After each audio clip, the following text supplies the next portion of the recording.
Hi friends, তোমরা সবাই কেমন আছো? আশা করছি ভালো আছো। আমিও ভালো আছি।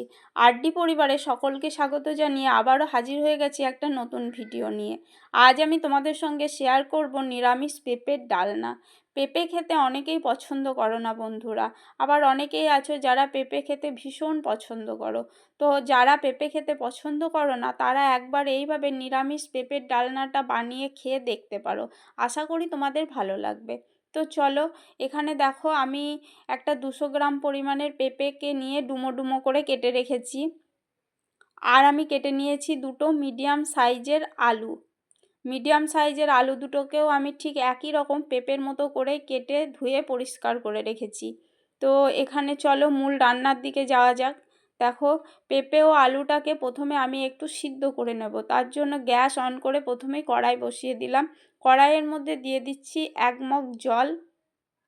এখন ওই জলের মধ্যে দিয়ে দেবো কেটে রাখা পেঁপে ও আলু। আর এর মধ্যে দিয়ে দেবো 1/2 চামচ পরিমাণ লবণ।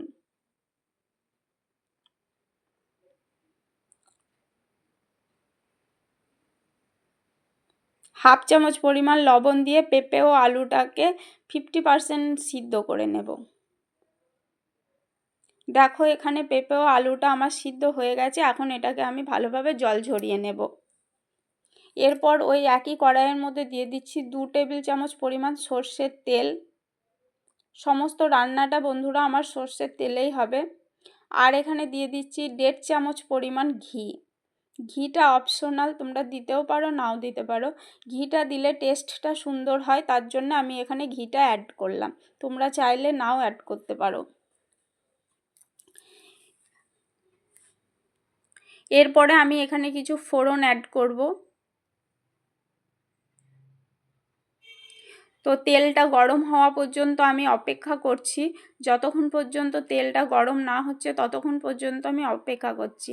তো দেখো, এখানে আমার তেলটা খুব ভালোভাবে গরম হয়ে গেছে। এখন আমি ফোড়নের জন্য একটা শুকনো লঙ্কা মাঝখান থেকে দুভাগ করে দিয়ে দিলাম একটা দারুচিনি, আর দিয়ে দিলাম 1/2 টেবিল স্পুন পরিমাণ গোটা জিরে। সমস্ত উপকরণগুলো ভালোভাবে ভাজা হওয়া পর্যন্ত আমি অপেক্ষা করব। তো দেখো, ফোড়নটা খুব ভালোভাবে আমার ভাজা হয়ে গেছে। ফোড়ন থেকে একটা সুন্দর গন্ধ বের হচ্ছে। এখন এই অবস্থায় আমি সিদ্ধ করে রাখা আলু ও পেঁপেটাকে দিয়ে খুব ভালোভাবে নাড়াচাড়া করে নেব। আলু ও পেঁপেটাকে খুব ভালোভাবে যত্ন সহকারে ধৈর্য ধরে লাল লাল করে ভেজে নিতে হবে।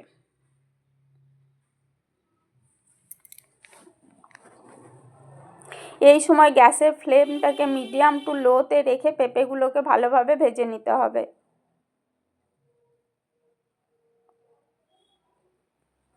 তো বন্ধুরা, যদি আমার চ্যানেলে কোনো নতুন বন্ধু এসে থাকো তো প্লিজ আমার চ্যানেলটা সাবস্ক্রাইব করে আমার পাশে থাকো, আমাকে এগিয়ে যেতে সাহায্য করো।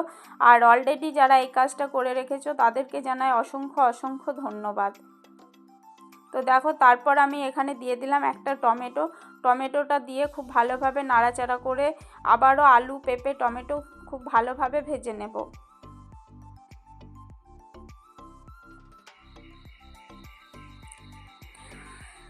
তো এখানে আলু পেঁপে টমেটো সমস্ত কিছু খুব ভালোভাবে ভাজা হয়ে গেছে। এখন আমি এর মধ্যে অ্যাড করব 1 মুঠো পরিমাণ ভিজিয়ে রাখা ছোলা। এই ছোলাটাকে বন্ধুরা আমি গরম জলে 1 ঘন্টা আগে ভিজিয়ে রেখেছি। তোমরা চাইলে ঠান্ডা জলেও ভিজিয়ে রাখতে পারো, সেক্ষেত্রে 2 থেকে 3 ঘন্টা আগে ছোলাটা ভিজিয়ে রাখবে। তো এখানে আমি ছোলা আলু পেঁপে টমেটো সমস্ত কিছু উপকরণ ভালোভাবে নেড়েচেড়ে ভেজে নিচ্ছি। এরপর আমি এখানে যোগ করলাম 1 টেবিল চামচ পরিমাণ লবণ।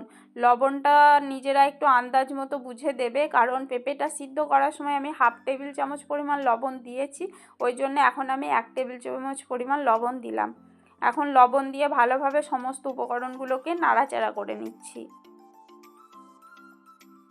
এরপর আমি এখানে দিয়ে দিচ্ছি 1/2 টেবিল চামচ পরিমাণ হলুদ গুঁড়ো। হলুদ গুঁড়োটাকেও সমস্ত উপকরণগুলোর সঙ্গে ভালোভাবে মিক্স করে নিতে হবে।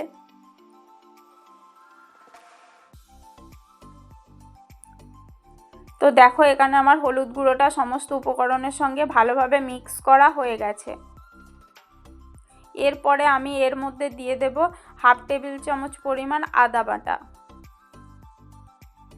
হাফ টেবিল চামচ পরিমাণ আর একটু সামান্য দিলাম আদা বাটাটাকেও সমস্ত উপকরণগুলোর সঙ্গে খুব ভালো করে মিক্স করে নেব। কিন্তু আদা বাটাটা দেওয়ার পর খুব বেশিক্ষণ নাড়াচাড়া করব না বা ভাজবো না, তাহলে তরকারির মধ্যে থেকে একটা তিতো মানে তিতকুটে স্বাদ আসবে। তো 3 থেকে 4 বার একবার ভালোভাবে নাড়াচাড়া করে নিলাম। এরপর আমি একে একে গুঁড়ো মশলাগুলো অ্যাড করে দেব। প্রথমেই আমি এখানে দিয়ে দেব জিরে গুঁড়ো, হাফ টেবিল স্পুন পরিমাণ জিরে গুঁড়ো, 1 টেবিল স্পুন পরিমাণ ধনে গুঁড়ো আর হাফ টেবিল স্পুন পরিমাণ কাশ্মীরি লঙ্কার গুঁড়ো। এটা কিন্তু বন্ধুরা কাশ্মীরি লঙ্কার গুঁড়ো, রেড লঙ্কার গুঁড়ো নয়, মানে এটা শুধুমাত্র কালারের জন্যে। এরপর সামান্য পরিমাণ জল দিয়ে সমস্ত উপকরণগুলোকে ভালোভাবে মিক্স করে নিচ্ছি।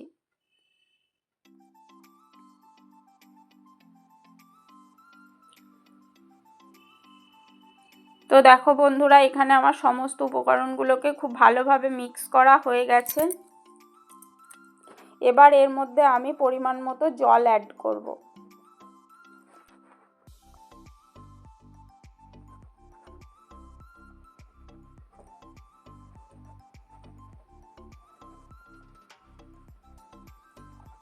আর কি বলো তো বন্ধুরা, এই রান্নাটা না মানে শুধুমাত্র ভাত নয়, গরম ভাত, রুটি, পরোটা, লুচি যাই বলো না কেন সব কিছুর সঙ্গে খেতে খুব অসাধারণ লাগে।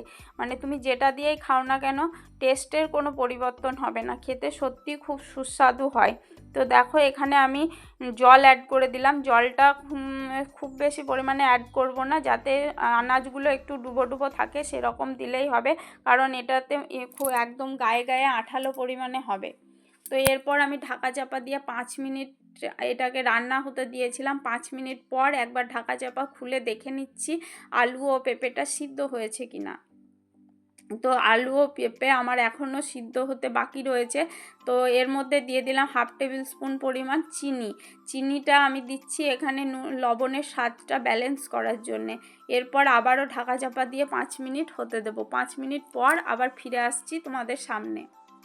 তো দেখো এখানে আমার 5 মিনিট হয়ে গেছে। এখন আমি তোমাদেরকে দেখিয়ে দেবো যে আলু পেঁপেটা সিদ্ধ হয়েছে কিনা। তো চলো একটা আলু ভেঙে তোমাদেরকে দেখিয়ে দিচ্ছি যে আলু ও পেঁপেটা কত সুন্দরভাবে সিদ্ধ হয়ে গেছে, সেটা শুধু তোমরা একবার দেখো। তো এখনও আমার এর মধ্যে কিছুটা গ্রেভি রয়েছে, এতটা গ্রেভি আমি রাখবো না, ওই জন্য আবারও 5 মিনিটের জন্য ঢাকন দিয়ে দিলাম। 5 মিনিট পর ঢাকা খুলে দেখো কত সুন্দর লাগছে, তরকারির কালারটা কত সুন্দর এসছে বন্ধুরা, একবার দেখো তোমরা।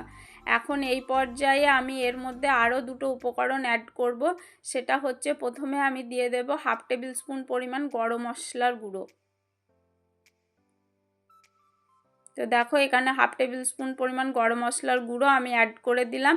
গরম মশলাটা ভালোভাবে সমস্ত উপকরণ সঙ্গে মিক্স করে নিলাম।